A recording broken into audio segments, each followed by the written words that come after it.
अति लोभ नाश का मूल। अति तृष्णा न कर्तव्य, तृष्णा नेव परित्यजेत। लोभ तो स्वाभाविक है, किंतु अति से लोभ मनुष्य का सर्वनाश कर देता है।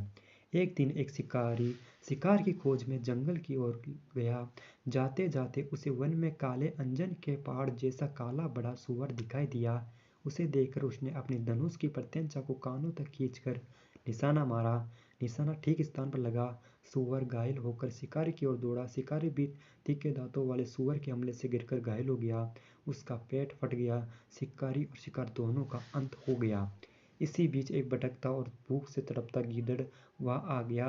वहां सूअर और शिकारी दोनों को मरा देखकर वह सोचने लगा, आज देवस बड़ा बहुत अच्छा भोजन मिला है। कई बार बिना उद्यम के ही अच्छा भोजन मिल जाता है। इसे पूर्व जन्मों का फल ही कहना चाहिए।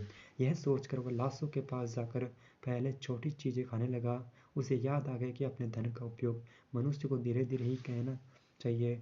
इसका प्रयोग रसायन के प्रयोग की तरह करना उचित है। इस तरह अल्प धन भी बहुत काल तक काम करता है। अतः इसका भोग मैं इसी रीति से करूंगा कि बहुत दिन तक इसके उपयोग से मेरी प्राण यात्रा चलती रहे।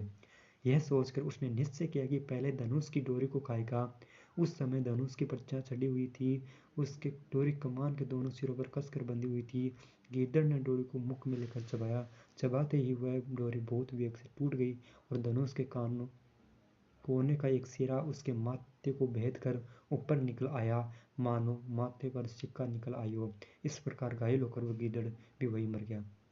ब्राह्मण ने कहा, इसलिए मैं कहता हूँ कि अति से लोभ से माथे पर सिकाई हो जाती है।